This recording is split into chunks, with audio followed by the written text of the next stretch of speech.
In the year 2021, the Perseverance rover touched down. On the dusty surface of Mars, there was no sound, only silence. As it gently drilled into ancient stone, it didn't find creatures, no signs of civilization, nothing that shouted, life, but it brought something else. Organic molecules, the basic building blocks of life itself. Years before, scientists had detected something strange, methane, seeping from beneath the Martian surface. On Earth, methane usually means one thing: something is alive. And yet, NASA has never said the words, "We've found life." Why? Is there uncertainty? Something they cannot confirm? Or perhaps something they're not ready to reveal? To understand this silence, we must turn back time. Back to when the first human eyes gazed toward the red planet, and questions began to burn, without answers.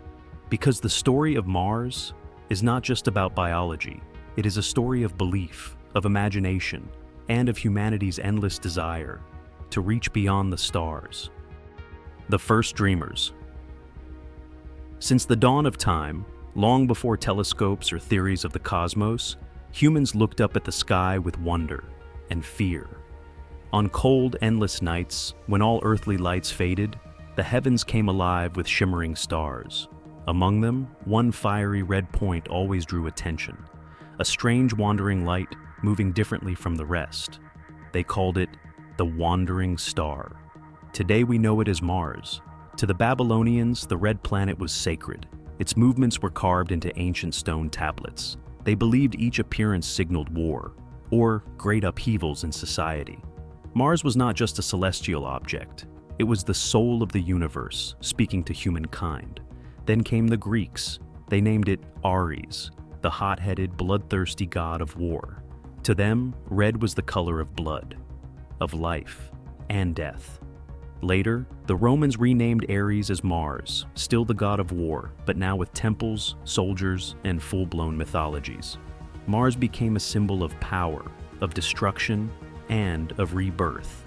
But as the world entered the Middle Ages, when religious faith dominated all thought, a single question shook the foundations of theology. If God is almighty, did he create life only on Earth? Or are there countless other worlds where other beings live, love, fear, and look back at us? In the 16th century, amid this darkness, one man dared to speak the truth from his heart. Giordano Bruno, an Italian thinker, a friar, a philosopher, boldly declared, "The universe is infinite, and within that infinity, there are countless worlds, possibly filled with life." Bruno was not a scientist. He had no telescope, but he held a deep belief. Humanity is not alone. He wrote that if Earth is a product of divine creation, then so are other planets. And if Earth bears life, that can't be by chance. Surely other worlds must also carry life, just like ours. But Bruno's ideas were too radical. They threatened the core of the Catholic Church. For if there were infinite worlds, who would save them? Would Jesus die for them too? If life exists out there, what does that mean for the Bible? Bruno was accused of heresy. He was tortured, silenced for 8 years in a dark prison, and finally burned alive at Campo de' Fiori, a public square in Rome. But his ideas did not perish. They spread quietly, like seeds, inspiring the thinkers who followed. Then came the 17th century. Another man stepped into history, Galileo Galilei. Unlike Bruno, Galileo had a tool, the first telescope made to observe the skies. In 1609, Galileo pointed his lens at the moon, then at the planets. He discovered the moon's surface was rugged, not smooth as once believed. He saw moons orbiting Jupiter, and most importantly, he proved that Earth is not the center of the universe, an idea once deemed blasphemous. Though he never saw signs of life on Mars, Galileo opened a new door. If Earth is just one of many moving worlds, then why should life be unique? From Bruno to Galileo, from faith to science, one thing becomes clearer with time. Humankind isn't just searching the stars. We are searching for ourselves amid the infinite possibilities that the cosmos might hold. Canals and Crimson Dreams. In 1877, Italian astronomer Giovanni Schiaparelli observed Mars through the telescopes of his time and noticed thin lines running across the planet's surface. He called them canali, an Italian word meaning grooves or natural channels. But when translated into English, canali was mistakenly interpreted as canals, implying artificial waterways designed by an intelligent civilization. That single mistranslation ignited the imagination of an entire world. The Western world, living in an era of inventions, electricity, machines, and steamships, found it easy to believe. If humans could build the Panama Canal or dig tunnels beneath the River Thames, why couldn't Martians, if they existed, construct massive irrigation systems across their planet? The man who turned this theory into a global sensation was Percival Lowell, an American astronomer and millionaire obsessed with Mars. He built the Lowell Observatory in Arizona with one purpose: to study the Martian surface in greater detail and search for evidence of an alien civilization. Lowell believed the canals Schiaparelli described were part of a vast irrigation system built by Martian beings. He theorized that Mars was drying out, and those colossal canals were a desperate effort to transport water from the poles to the equator, where a struggling civilization might still cling to life. And Lowell didn't stop at speculation. He drew detailed maps, published books, gave public lectures, and even built scale models of the Martian canal system. The media caught on quickly. Sensational headlines like "The Martians are dying" or "The Red Civilization's struggle for survival" flooded newspaper stands. Public interest surged. Even those who had no love for astronomy became captivated by the idea that somewhere out there, someone might be alive, or had once been. Even the famed inventor Nikola Tesla once claimed he had received strange radio signals from space, and suspected they came from Mars. Though lacking solid evidence, Tesla's claim fueled public belief that what science couldn't yet explain might still be real. In this climate, popular culture added fuel to the fire. In 1898, H.G. Wells published his sci-fi novel, The War of the Worlds, depicting a Martian invasion of Earth. The story sparked widespread fear, especially when it was broadcast live as a radio play in 1938, convincing thousands of Americans it was real, and triggering mass panic. And all of this began with a mistranslated word. But that mistranslation sparked something more: a new era in science. The dream of Martians, whether romantic or mistaken, awakened a powerful curiosity. It drove humanity to develop better technology, stronger telescopes, and eventually, spacecraft capable of reaching the Red Planet. By the late 20th century, spacecraft like Mariner and Viking began transmitting real images of Mars back to Earth.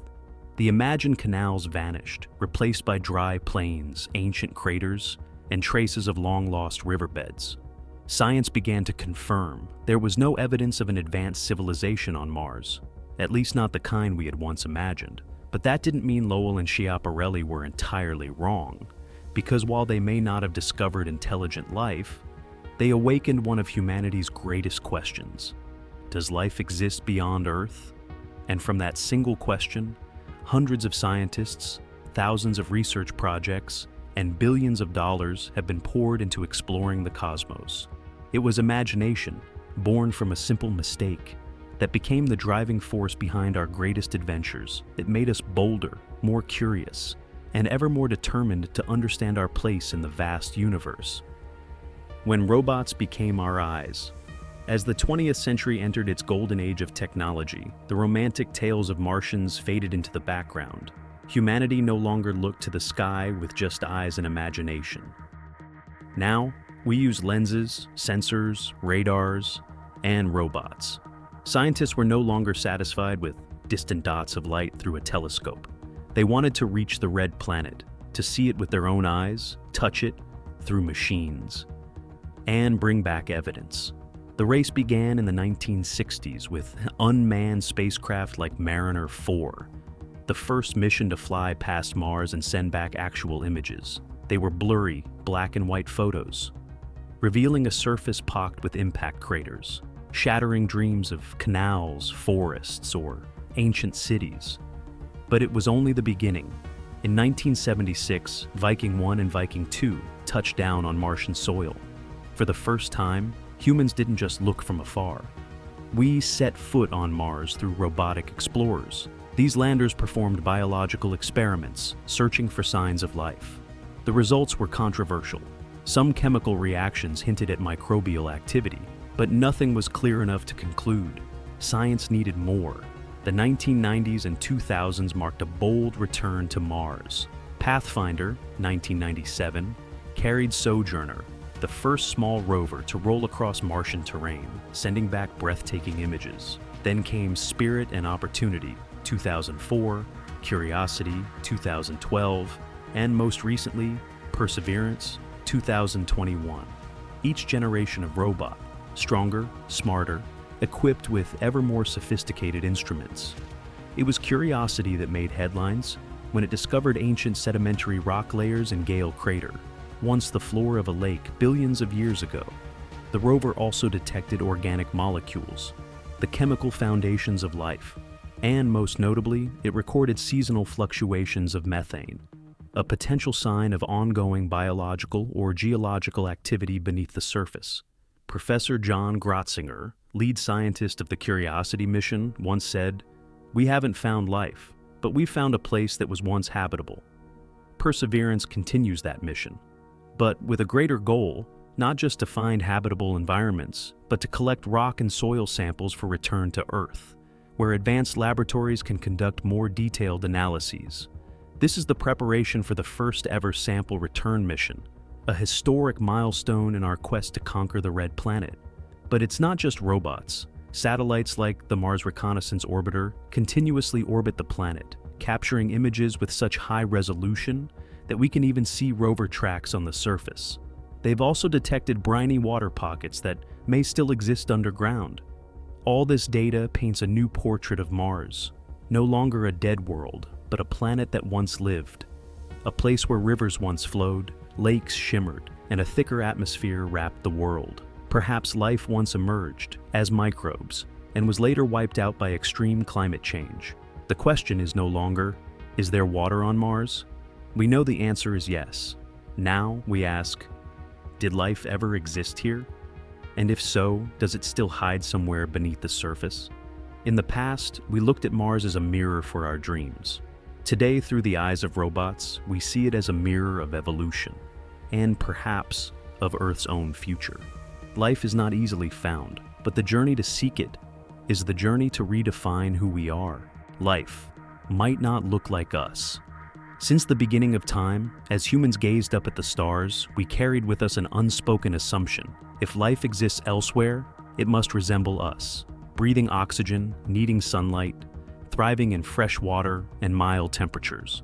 We've built our definition of habitability entirely around Earth, because Earth is all we've ever known. But what if life doesn't have to look anything like us? The microscopic world on Earth itself challenges that assumption. In deep oceanic cracks, where sunlight cannot reach, where temperatures soar beyond 100 degrees Celsius due to hydrothermal vents, life still exists. Creatures that don't need light, they survive purely on chemical energy. Some live in highly acidic environments. Others endure radiation levels that would kill a human instantly.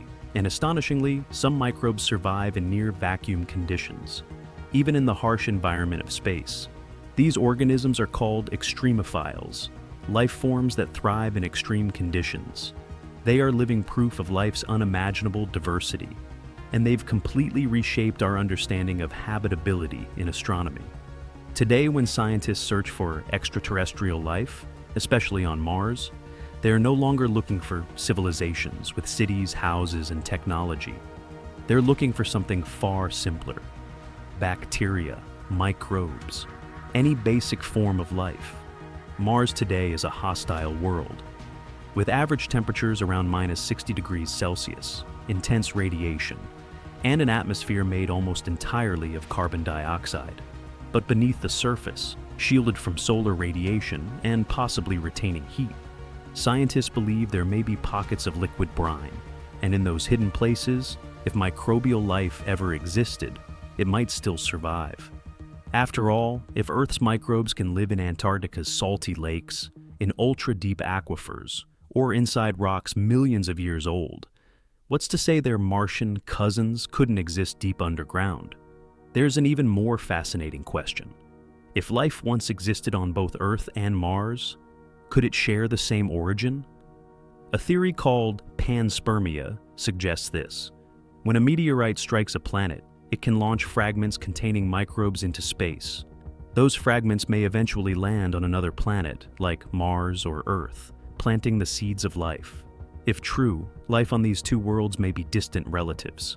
The more we study life, the more humility we must have. We are no longer the absolute standard for life, just one possibility among countless others. As Carl Sagan once said, the universe is too vast, too old, and too diverse for life to have happened only once. That isn't just a scientific statement. It's a call to expand our imagination, to embrace the unfamiliar, and to accept that life, if it exists, might be nothing like us. So instead of asking, does Mars have life like ours? Perhaps we should ask, are we open-minded enough to recognize life when it looks nothing like what we expect? Maybe we're not alone, just not yet welcomed. The universe isn't frightening because it's dangerous. It's frightening because it's silent. And in that silence, we can't help but ask, are we truly alone? But the belief in extraterrestrial life isn't just about science. It's about psychology, philosophy, and the hope that humanity isn't too small in a vast, cold cosmos. Stephen Hawking once said, alien life is almost certain to exist. The only question is, are we capable of finding them? If one day a robot digs deep beneath the Martian surface and uncovers traces of an ancient cell, that discovery wouldn't just be scientific, it would be a spiritual revolution. It would mean we are no longer the center of the universe, that we are merely one link in a far greater web of life, Mars, a planet that once had water, methane, organic molecules. Could it once have been home to someone? Or is it simply the place where we send our loneliest dreams? What do you think? Don't forget to like and subscribe, because our journey through the cosmos is far from over. It continues to the icy moons of Jupiter, to planets beyond our solar system, and maybe even to places that are already watching us from afar.